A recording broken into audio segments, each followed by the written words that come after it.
So guys, welcome to our channel once again. In today's video on our WAEC biology exam revision series, we have here just this one question to answer on the topic concept of living. So this video will be about growth. So guys, in short to state at the end of this video, as you just have just this one question to answer here. So the question here says, which of the following is described as an increase in dry weight?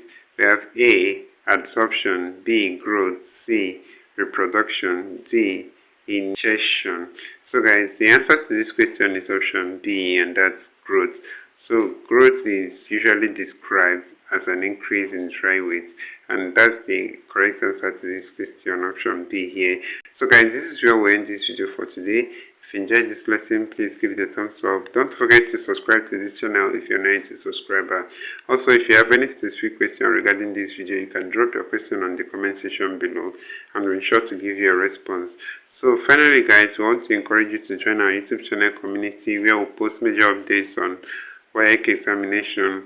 So this will help you a lot even as you prepare for your WAEC examination for the year. You can join this channel community by hitting the join button below, and we'll see you right there. So thank you once again for watching this video, and see you on the next one.